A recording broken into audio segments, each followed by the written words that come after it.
मैं कि कुमार आज फिर हाजिर हूँ एक सच्ची घटना के साथ। आप देख रहे हैं यूनिकॉर्न नेटवर्क 99। यह कहानी है एमपी के भोपाल की। कभी यह स्थान बहुत खूबसूरत हुआ करता था, लेकिन आज इसे रूहों ने अपने कब्जे में ले लिया है। यह आत्माएं इतनी खतरनाक हैं कि दिन ढलते ही जो भी व्यक्ति अपनी मौजूदगी यहाँ दर्ज करवाता है उसे वह अपना शिकार बना लेती हैं। यह बात बहुत साल पहले की है, जब मेरा दोस्त अमन 21 साल पुराने किला एमपी भोपाल घूमने के लिए गया था। आगे की कहानी मैं अमन के नज़रिए से बताने जा रहा हूँ। यह उन लोगों के लिए है जो आत्माओं और परलौकिक शक्तियों और शैतानी ताकतों जैसे किसी भी चीज़ पर विश्वास नहीं करते हैं। वह ऐसी बातों को मनगढ़ंत मानकर झुठला देते हैं, लेकिन यह भी सच है कि किसी के झुठलाने से या टाल देने से सच नहीं बदलता। कभी भोपाल का पुराना किला एक ज़माने पहले बेहद खुशनुमा हुआ करता था, लेकिन अब रात तो क्या दिन में भी कोई आने का साहस नहीं करता है। लोगों का कहना है कि यहाँ रात के समय घुंघरूओं की आवाज़ आना शुरू हो जाती है और यह आवाज़ दूर तक लोगों को सुनाई देती है। स्थानीय लोगों का कहना है कि दिन ढलते ही यहाँ महफिल जमती है, जिसमें प्रेत आत्माएं शामिल होती हैं, और जिन जिन लोगों ने इस महफिल को देखा है उनकी मौत हो जाती है। मेरा भी सामना ऐसे ही हादसे से हुआ जिसका मैं खुद गवाह हूँ। मैं इस प्राचीन किले को देखने अपने दोस्तों के साथ आया था। मेरे दोस्तों में अभय, सुमित मेरे इस किले को देखने के लिए मेरे साथ आए थे।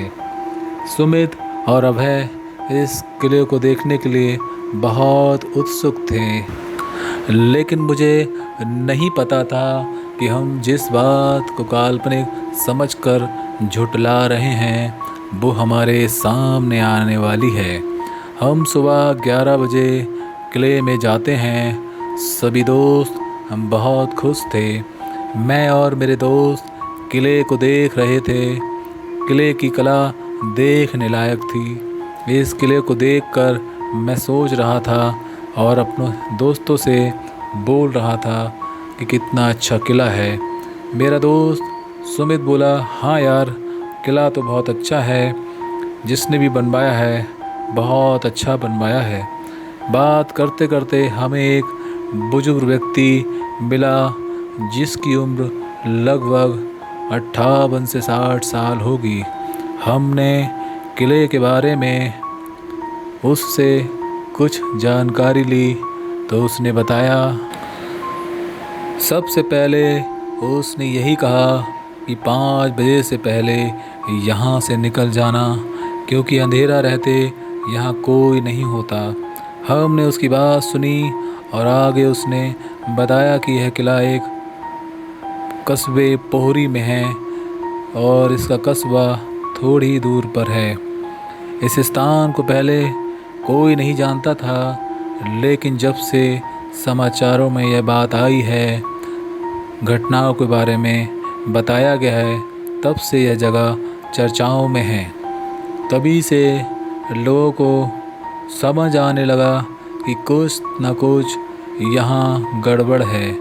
वो लोग जो भूत आत्माओं पर विश्वास नहीं करते थे, वह भी समझ गए इस किले को में कुछ है, या तो ये साबित है। मैं उन अंकल जी की बातें सुन रहा था। समय देखा तो 4 बज चुका था।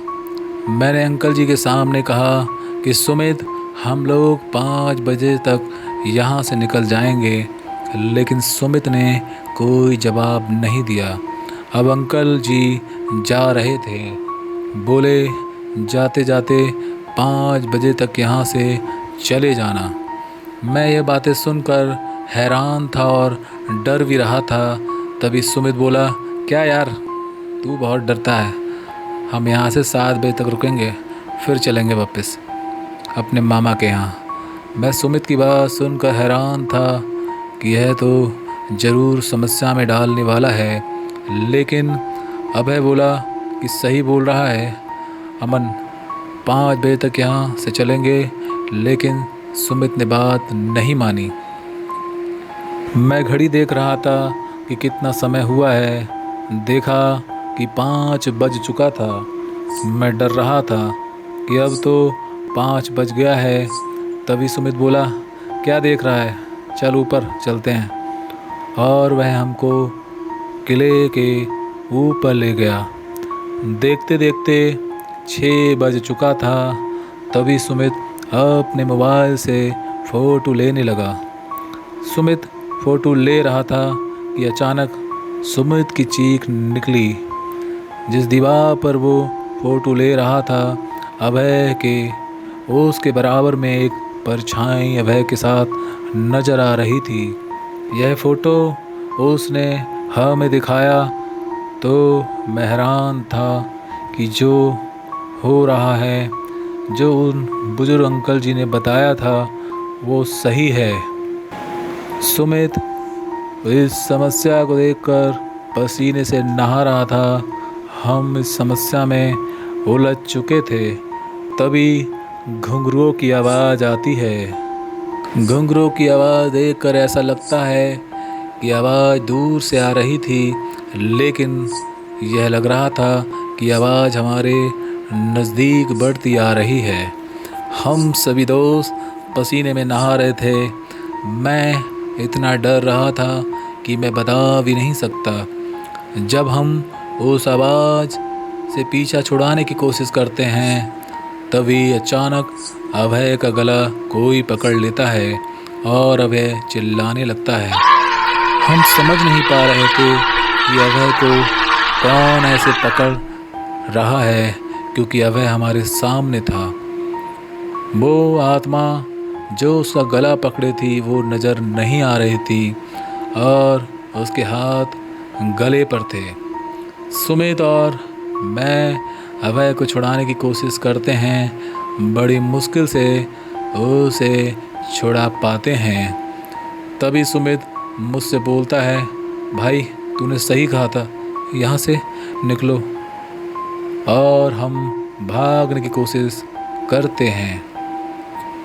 जीने का रास्ता ज़्यादा नहीं था, लेकिन हम भागते भागते थक जाते हैं और रास्ता ख़त्म होने का नाम नहीं ले रहा था। मैं हैरान था कि यह रास्ता इतना लंबा कैसे हो गया। एक बात तो सही थी कि हम इन भूतों की महफिल में फंस चुके हैं, लेकिन अब निकले तो कैसे निकलें। यह बातें सोचकर मैं डर रहा था कि आज हम जिंदा नहीं बचने वाले। हम परेशान होकर एक जगह बैठ जाते हैं और सोचने लगते हैं कि तभी मुझे एहसास होता है कि कहीं कुछ बातें करने की आवाज़ें आ रही हैं, जैसे बहुत लोग बैठकर बातें कर रहे हों। तभी जिस जगह से आवाज़ आ रही थी, वही अभय देखने की कोशिश करता है, लेकिन मैं उसे रोक लेता हूँ। मैंने कहा, चुप रहो, मत देखो और यहीं बैठे रहो। हम सोच ही रहे थे कि उन आवाज़ों में मुझे ऐसा लग रहा था मेरे मामा जी की आवाज़ आ रही थी। मैंने बहुत गौर से सुना तो मुझे थोड़ी खुशी मिली।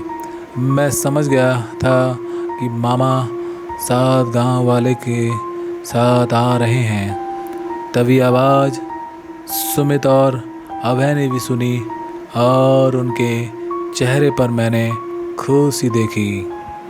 तभी कुछ समय बाद मैंने देखा कि मामा गांव वाले के साथ किले में आ गए और हमें आवाज़ लगा रहे थे। हमने आवाज़ सुनकर उन्हें आवाज़ दी और बताया हम ऊपर हैं। मामा हाथ में जली मसाल लेकर गांव वालों के साथ ऊपर आ गए। हमने मामा को देखा तो हम रोने लगे और उनके गले लग गए। इस समस्या से हम निकल चुके थे और दिल में एक तसल्ली थी कि अब हम यहाँ से बाहर जा सकते हैं। हम किले से बाहर आ चुके थे और उस समस्या से हम निकल चुके थे, लेकिन मैं इतना डरा हुआ था कि आज भी उस वाक़े के बारे में सोचता हूँ तो सहम जाता हूँ। आज भी मैं वो दृश्य देखकर डर जाता हूँ और आज भी गांव वाले इसे भूतहा किला बोलते हैं। कुछ गांव वाले बोलते हैं कि कभी यहाँ स्कूल लगता था बच्चों का, लेकिन बच्चों ने अजीब परछाई और घुंघरूओं की आवाज़ सुनी, तब से स्कूल लगना बंद हो गया। यह किला किसी राजा का है। गांव वालों का कहना है कि जो सवा लगती है वो इसी राजा की सवा है। कुछ गांव वाले ऐसा कहते हैं कि यहाँ खजाना छिपा है और इस खजाने की रक्षा वो आत्मा करती है।